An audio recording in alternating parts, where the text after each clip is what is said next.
taqarruban ila Allah Subhanahu wa taala. Disebutkan bahwa di antara definisi udhiyah itu adalah sebagai bentuk mendekatkan diri kita kepada Allah Subhanahu wa taala.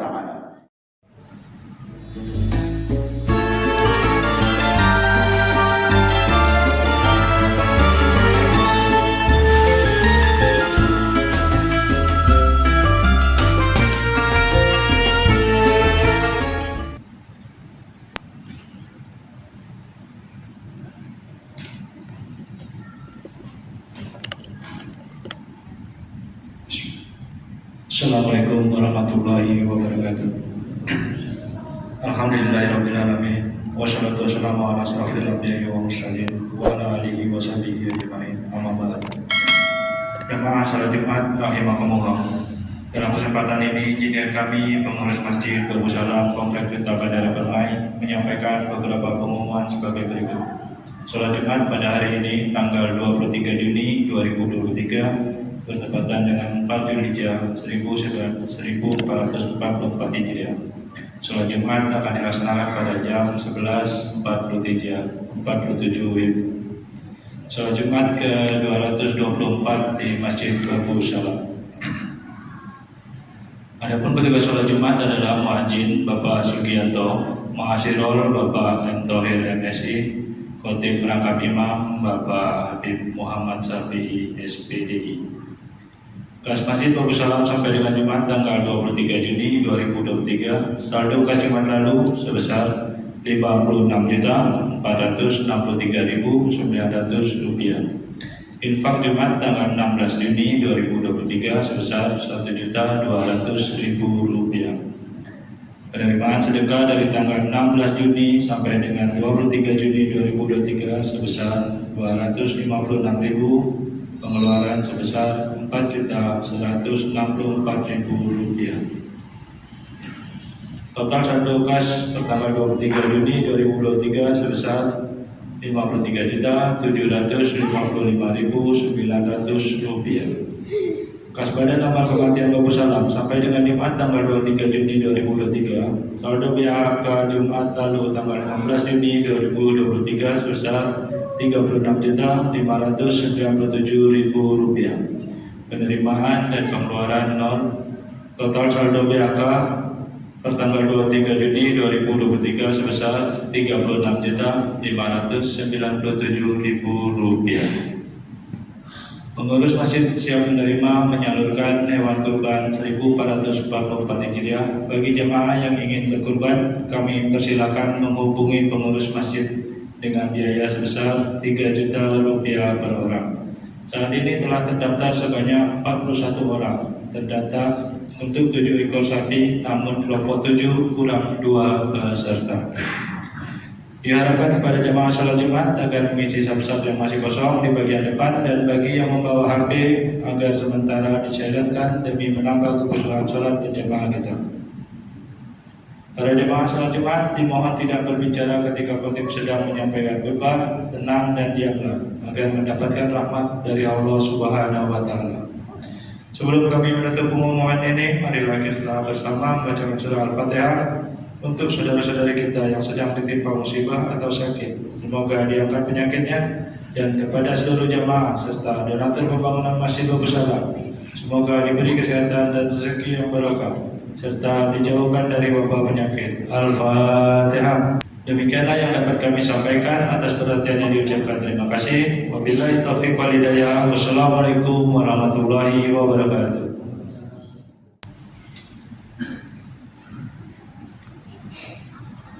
Allahu Akbar, Allahu Akbar,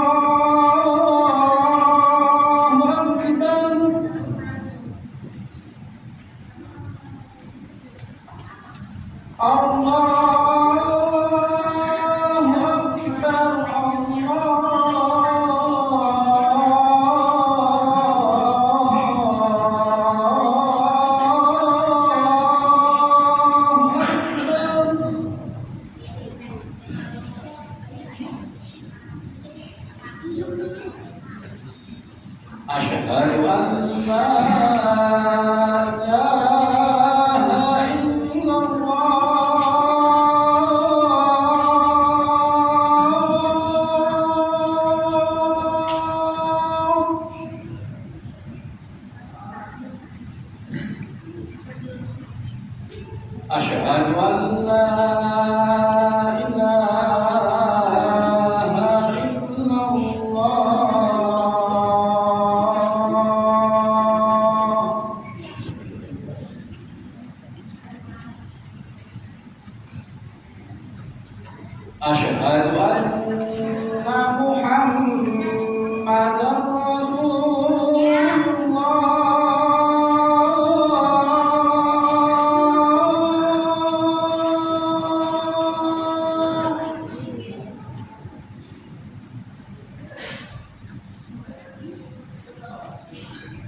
أشهد أن محمدا رسول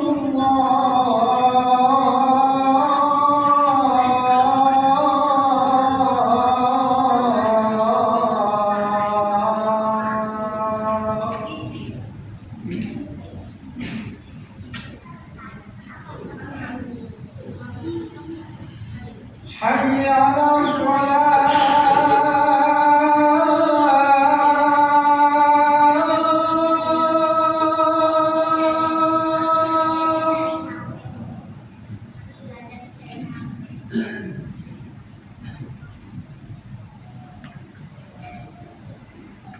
حي على الصلاة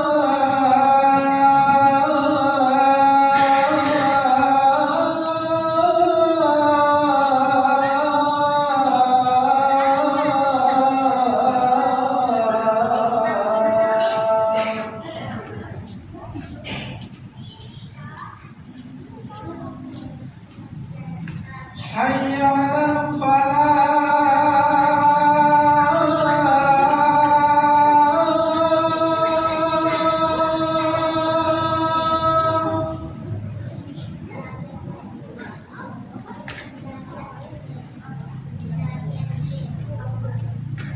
حي على الفلاح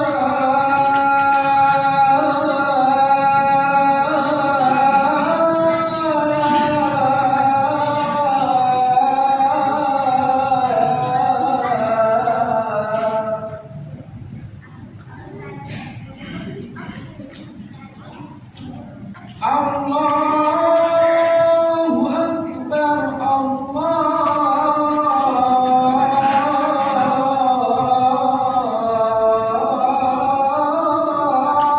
أكبر لا إله إلا الله أعوذ بالله من الشيطان الرجيم بسم الله الرحمن الرحيم إن الله وملائكته يصلون على النبي يا أيها الذين آمنوا صلوا عليه وسلموا تسليما معاشر المسلمين وزمرة المؤمنين رحمكم الله روي عن أبي هريرة رضي الله عنه أنه قال رسول الله صلى الله عليه وسلم إذا قلت لصاحبك من يوم الجمعة أنشد والإمام يخطب فقد لغت ومن لغى فلا جمعة له أنشدوا واسمعوا وأطيعوا رحمكم الله أنشدوا واسمعوا وأطيعوا رحمكم الله أنشدوا واسمعوا وأطيعوا رحمكم الله لعلكم ترحمون.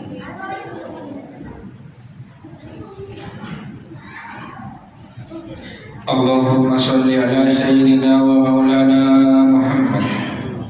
اللهم صل على سيدنا ومولانا محمد. اللهم صل على سيدنا وحبيبنا ومولانا محمد. آمين آمين يا رب العالمين. اللهم احفظ الإسلام من المسلمين والمسلمات والمؤمنين والمؤمنات فانصرهم على المعارضين.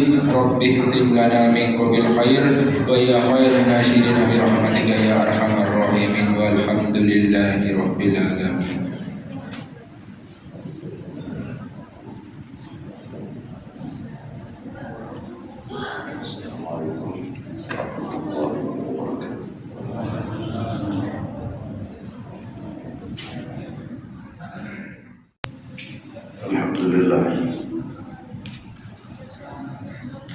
الحمد لله الكريم الجبار الحليم الستار غافر الذنوب والأوزار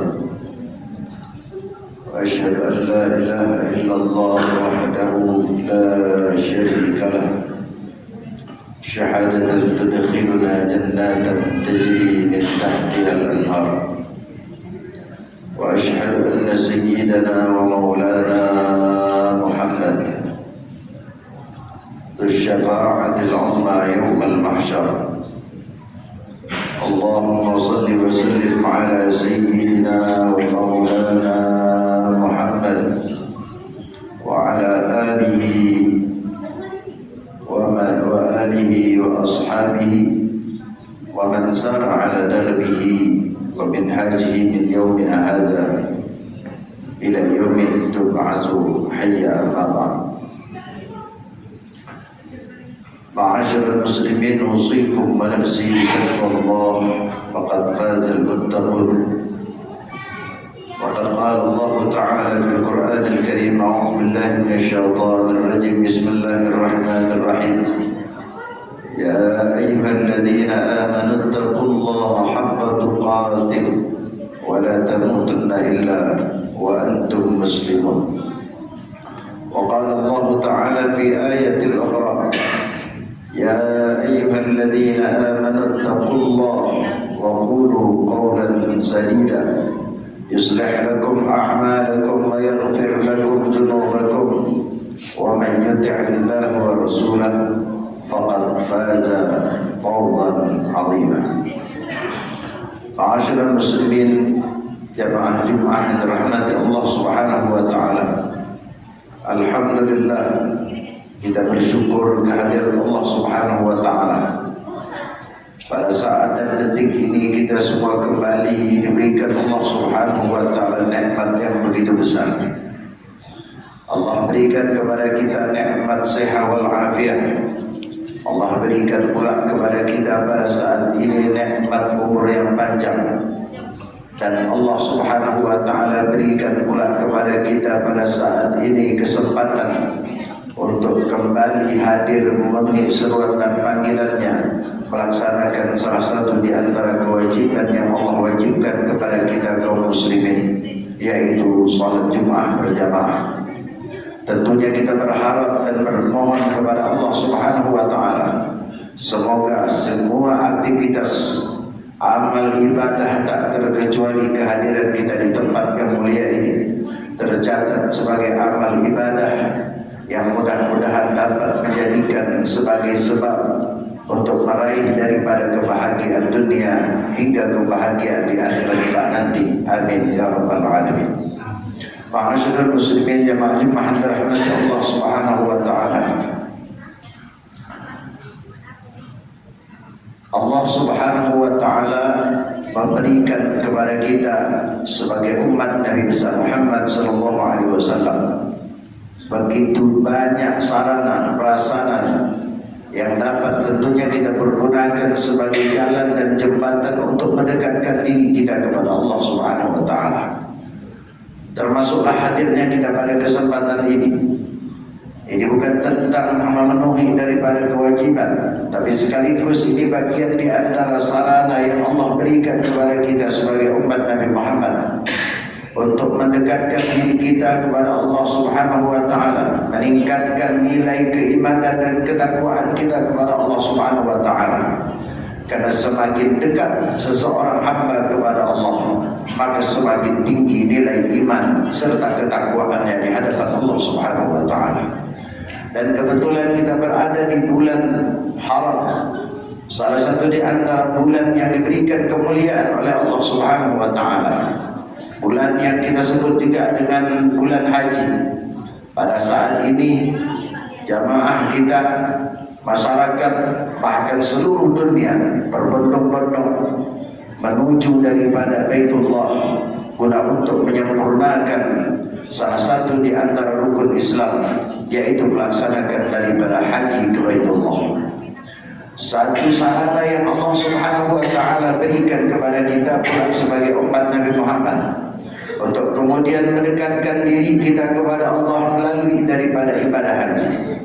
Dan tentunya bagi kita yang ada pada tempat ini yang belum diberikan Allah Subhanahu wa taala kesempatan untuk menunaikan daripada ibadah mulia tersebut, namun kita berharap kelak nanti sebelum akhir daripada hayat kita diberikan anugerah yang sama seperti diberikannya anugerah kepada saudara-saudara kita yang telah melaksanakan daripada ibadah haji. namun tentunya tidak mengurangi dari bagi kita untuk kemudian tetap menjadikan sarana dan prasarana yang Allah berikan kepada kita untuk mendekatkan diri kita kepada Allah Subhanahu wa taala. Di bulan ini kita dituntut untuk melaksanakan salah satu di antara ibadah kurban. Salah satu di antara ibadah yang bahkan jelas-jelas sebagaimana menurut daripada definisi dari kurban itu sendiri atau yang kita kenal dengan udhiyah adalah ma yuzbahu atau ma yuzbahu minan ni'am taqarruban ila Allah Subhanahu wa taala, yaitu hewan atau apa-apa yang kita kurbankan atau yang kita potong dari jenis hewan yang disebut dengan ni'am, yaitu hewan unta, sapi dan jenisnya, kambing dan berapa daripada jenisnya. Taqarruban ila Allah Subhanahu wa taala. Disebutkan bahwa di antara definisi udhiyah itu adalah sebagai bentuk mendekatkan diri kita kepada Allah Subhanahu wa taala. Maka tentunya kita yang memiliki daripada keluasan rezeki untuk mengambil jalan ini sebagai jalan yang bahkan di antara jalan yang mendekatkan diri kepada Allah yang dicintai oleh Allah Subhanahu wa taala, sebagaimana di dalam hadis Imam Muslim di antara yang disebutkan, ma amila ibnu Adam amalan ma amila ibnu Adam yauman nahar min amalin ahabbu ila Allah min iraqatid dam. Tidak ada satu amalan dari anak cucu Adam, yaitu kita sebagai umat manusia pada hari nahar nanti 10 daripada Dzulhijjah yang lebih Allah Subhanahu wa taala cintai min iraqatid dam, daripada menumpahkan darah, daripada memotong hewan kurban kita kepada Allah Subhanahu wa taala. Bahkan Allah Subhanahu wa taala memberikan satu janji yang disampaikan oleh Nabi kita Muhammad sallallahu alaihi wasallam di dalam kelanjutan hadis ini, wa innaha la ta'ti yaumal qiyamah, dan sesungguhnya hewan kurban yang kita kurbankan tersebut, yang kita potong pada hari nahar tersebut, kelak nanti akan Allah Subhanahu wa taala hadirkan dan datangkan di hadapan kita bi quruniha wa adlafiha, bahkan lengkap dengan tanduk dan kukunya. Bahkan kata oleh karena itu Rasulullah SAW kemudian mengatakan fatayyibu biha nafsan, oleh karenanya perbaiki dan sucikanlah diri-diri kalian dengan pelaksanaan daripada udhiyah atau kurban tersebut. Maka hadis ini menunjukkan betapa mulia dan betapa istimewanya daripada ibadah kurban, yang itu merupakan salah satu di antara jalan untuk mendekatkan diri kita kepada Allah, yang merupakan satu amalan yang dicintai oleh Allah Subhanahu wa taala. Bahkan apa yang kita kurbankan di dunia saat ini kelak nanti bukan hanya memperoleh daripada ganjaran dan pahala, tapi juga Allah Subhanahu wa taala jadikan apa yang kita kurbankan sebagai sarana untuk kita untuk menempuh daripada siratan mustaqim. Sebagaimana pula di dalam hadis Nabi sallallahu alaihi wasallam dijelaskan, "Azimu dhahayakum fa innaha 'ala sirat matayakum." Perbaguskan dan gemukkanlah atau baik-baiklah terhadap hewan yang kalian kurbankan, dari postur tubuhnya, dari bentuk dan rupanya. Kenapa demikian? Rasulullah SAW mengatakan, fa innaha 'ala sirat matayakum, karena apa yang telah engkau kurbankan hari ini akan menjadi tungganganmu ketika engkau meniti daripada jembatan siratal mustaqim. Maka oleh karena itu Rasulullah SAW menganjurkan bagi kita yang memiliki daripada kelebihan rezeki untuk sedikit memberikan atau memberi sedikit, melakukan daripada udhiyah yang merupakan salah satu di antara cara yang Allah berikan kepada kita untuk mendekatkan diri kita kepadanya, sekaligus sebagai sarana bagi kita untuk kemudian nanti melewati daripada siratal mustaqim, satu jembatan yang kita akan melewati sesuai dengan amalannya. Dan Allah berikan satu kendaraan untuk kita untuk menyeberangi daripada siratal mustaqim, yang dikatakan oleh ulama siratal mustaqim itu adalah jisrun mamdudun ala dhahri jahannam, yaitu jembatan yang terbentang di atas daripada neraka jahannam. Maka semua orang tak semua orang yang dapat melewati melewati daripada jalan tersebut atau jembatan tersebut. Namun amal dan ibadah kita lah yang dapat menghampirkan dan mengantarkan kita untuk melewatinya. Salah satu di antara amalan yang dijanjikan oleh Nabi kita Muhammad SAW untuk kita mudah dan gampang melewati daripada siratan mustaqim yang semua kita akan melewatinya adalah hewan yang pernah kita korbankan semasa kita hidup di dunia. Maka kita yang memiliki daripada harta yang lebih, korbankanlah daripada harta kita. Dan itu pun bukan untuk Allah Subhanahu wa ta'ala keuntungannya, namun keuntungan dan kebahagiaannya kembali kepada kita yang melakukan daripada kurban itu sendiri. Maka kita tidak dituntut sebagaimana yang dituntut oleh Allah Subhanahu wa ta'ala kepada Nabi Ibrahim alaihissalam terhadap putranya Ismail. Kita tidak dituntut untuk mengorbankan anak kita, tidak dituntut untuk mengorbankan jiwa kita. Yang dituntut hanya bahkan kelebihan daripada harta kita. Maka jadikanlah bagian dari harta yang kelak nanti pasti akan kita pertanggungjawabkan.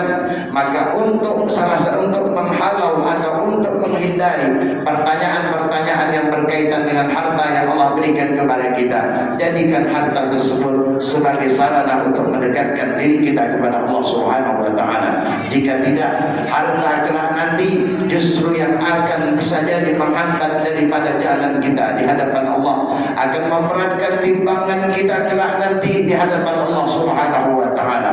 Karena salah satu yang nikmat yang nanti akan dipertanyakan oleh Allah Subhanahu wa ta'ala kepada setiap pribadi kita adalah nikmat-nikmat, di antaranya adalah nikmat harta. Maka di dalam hadis Rasulullah SAW mengatakan, la tazulu qadama 'abdin yaumal qiyamah hatta yus'ala an arba'.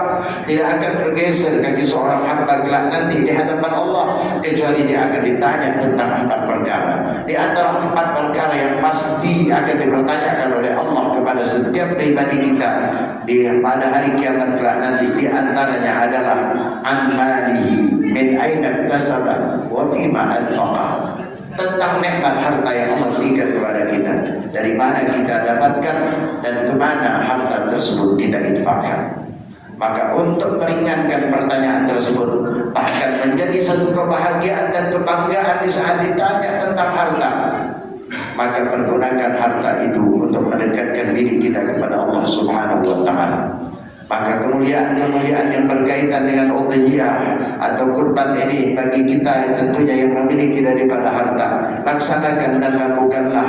Jika tidak, maka kita memohon kepada Allah Subhanahu wa ta'ala, mudah-mudahan suatu saat kelak nanti kita diberikan anugerah harta oleh Allah Subhanahu wa ta'ala, sehingga kita dapat untuk melaksanakan dan menunaikan salah satu di antara kesunahan yang disunnahkan Nabi kita Muhammad SAW sebagai dinas daripada pengorbanan Nabi Allah Ibrahim alaihissalam.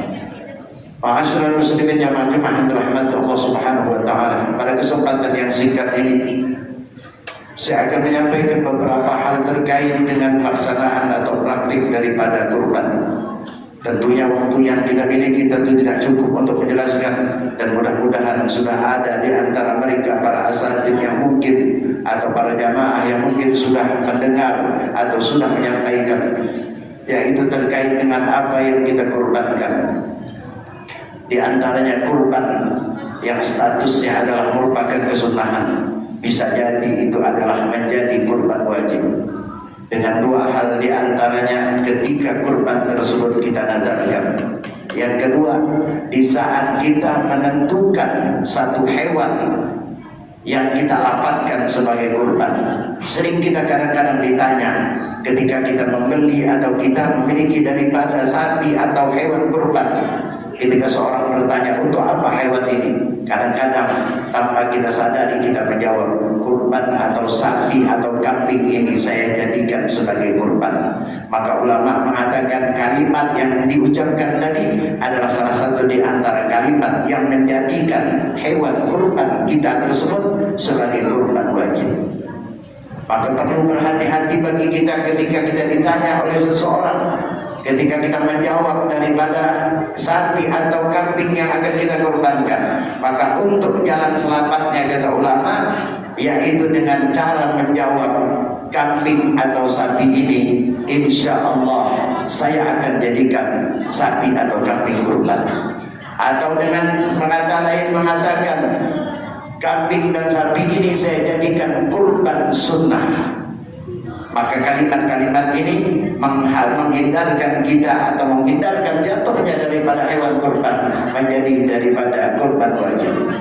Kenapa demikian? Karena ketika kurban tersebut berstatus wajib, ada beberapa hal yang perlu dicatat, di antaranya oleh para panitia dan termasuk mereka yang berkurban.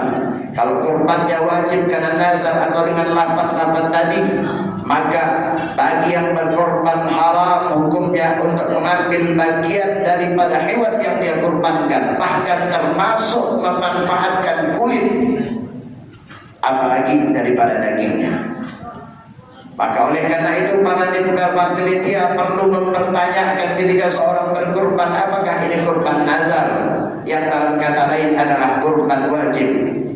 Karena jika demikian perlu bagi kita untuk memisahkan daging kurban wajib tersebut, agar jangan sampai ketika pembagian daging tersebut kembali kepada pemilik yang berkurban atau kembali kepada orang-orang yang di bawah tanggungan mereka yang berkurban daripada anak dan istri. Maka mereka yang berkurban atau orang-orang yang di bawah tanggungannya haram untuk memakan bagian daripada daging. Tapi kalau dagingnya atau kurbannya adalah kurban sunnah, maka disunnahkan bahkan yang berkurban untuk mengambil bagian yang dia kurbankan sebagai tabarrukan. Bahkan di antara ulama membagi cara pembagian daging kurban dengan 3 macam atau dengan 3 bentuk daripada pembagian. Di antaranya dibagikan keseluruhan hewan yang dia kurbankan kepada masyarakat, dia sedekahkan, dia hanya mengambil bagian hanya untuk kadar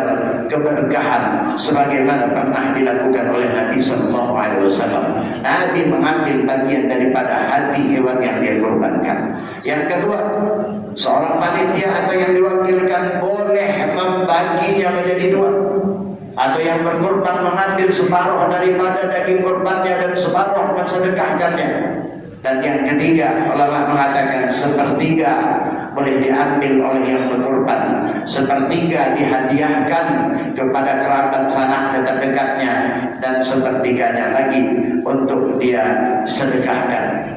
Namun di antara 3 cara pembagian yang disampaikan oleh para ulama ini, maka yang terbaik adalah cara yang pertama, yaitu memberikan seluruh daripada kurban atau daging kurban kita. Kita hanya mengambil bagian untuk berharap daripada keberkahan, agar tujuan awal dari kurban yang memang tujuannya untuk mengorbankan bagian harta kita dengan jalan sedekah lewat udhiyah ini tidak kemudian terhalang daripada niat awal kita. Kalau banyak orang kadang-kadang berkorban, tapi lebih banyak dia yang mengambil hartanya daripada orang lain yang menerimanya. Ini tentunya walaupun secara hukum diperbolehkan, tapi ini berbelok daripada tujuan awal daripada kurban.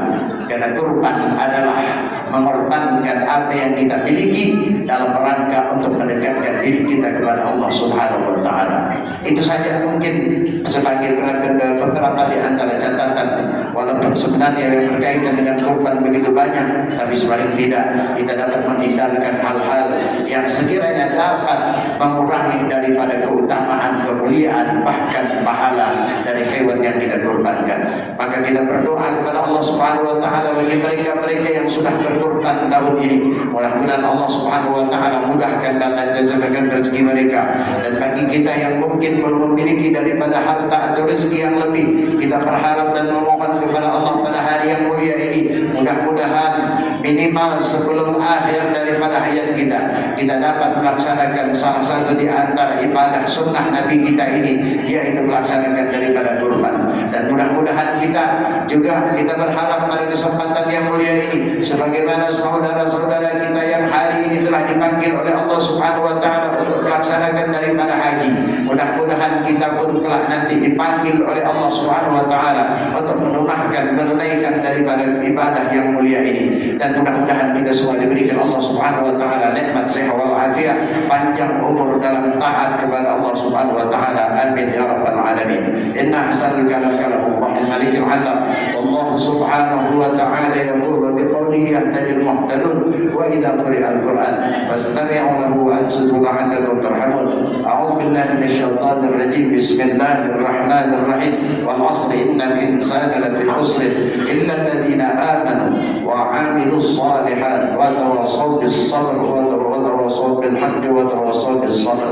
بارك الله لي ولكم في القرآن العظيم ونفعني وإياكم بما فيه من الآيات وذكر الحكيم وتقبل مني ومنكم تلاوته إنه هو السميع العليم. أقول قولي هذا وأستغفر الله العظيم لي ولكم ولسائر المسلمين فاستغفروه إنه هو الغفور الرحيم. اللهم صل على سيدنا ومولانا محمد.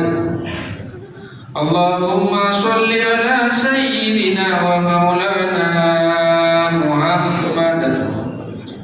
اللهم صل على سيدنا وحبيبنا ومولانا محمد.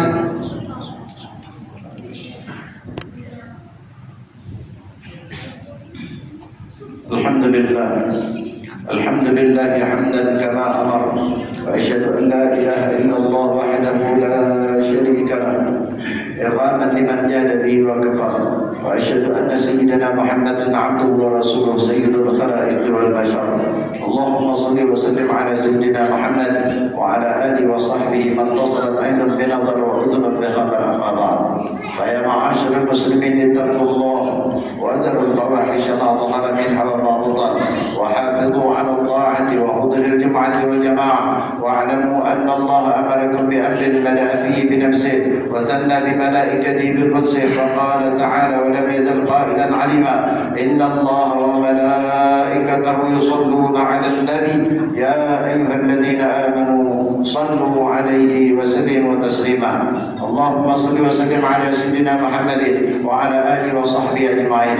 اللهم وارض عن الخلفاء الراشدين الذين قضوا بالحق وكانوا به يعدلون ساداتنا أبي بكر وعمر وعثمان وعلي وعن سائر أصحاب نبيك أجمعين وعن التابعين والتابع التابعين لهم بإحسان إلى يوم الدين. آمين. اللهم أعز الإسلام والمسلمين وأعلي كلماتك إلى يوم الدين. اللهم انصر من نصر الدين واخذل من خذل المسلمين. اللهم أهلك اليهود والنصارى والكفرة والمشركين. اللهم آمنا في دورنا وأصلح ولاة أمورنا واجعل اللهم ولايتنا في من خافك واتقى. اللهم ادفع عنا البلاء والوباء والربا والزنا والزلازل والمحن وسوء الفتن ما ظهر منها وما بطن عن بلدنا هذا خاصة وعن سائر بلاد المسلمين عامة يا رب العالمين. اللهم اغفر للمسلمين والمسلمات والمؤمنين والمؤمنات الأحياء منهم والأموات. اللهم كما أنعمت علينا بنعمتك فلا تؤاخذنا بقلة شكرنا ولا تبتلينا ببلية يقل عندها صبرنا ورضانا ولا تؤاخذنا إن نسينا أو أخطأنا. ربنا وسعت كل شيء رحمة وعلما فاغفر للذين تابوا واتبعوا سبيلا وقهم عذاب الجحيم. اللهم سلمنا والحاضرين وسلم الحجاج والمسافرين وأعدهم إلى بلادهم سالمين آمنين مقبولين برحمتك يا أرحم الراحمين. اللهم ارزقنا والحاضرين حج بيتك الحرام وزيارة نبيك محمد أفضل الصلاة والسلام. اللهم اجعل حجهم حجا مبرورا وسعيهم سعيا مشكورا وتجارتهم تجارة لا تبورا. اللهم ألحقنا بهم اللهم ألحقنا بهم اللهم ألحقنا بهم برحمتك يا أرحم الراحمين. اللهم اجعل واجعل جمعنا هذا جمعا مرحوما وتفرقنا من بعده تفرقا معصوما ولا تجعل فينا ولا منا ولا حوالينا ولا معنا شقيا ولا محروما ربنا ظلمنا أنفسنا وإن لم تغفر لنا وترحمنا لنكونن من الخاسرين ربنا آتنا في الدنيا حسنة وفي الآخرة حسنة وقنا عذاب النار وصلى الله على سيدنا محمد وعلى آله وصحبه وسلم والحمد لله رب العالمين عباد الله إن الله يأمركم بالعدل والإحسان وإيتاء ذي القربى وينهى عن الفحشاء والمنكر والبغي يعظكم لعلكم تذكرون واذكروا الله العظيم يذكركم واشكروه على نعمه يزدكم واسألوه من فضله يعطيكم ولذكر الله أكبر والله يعلم ما تصنعون.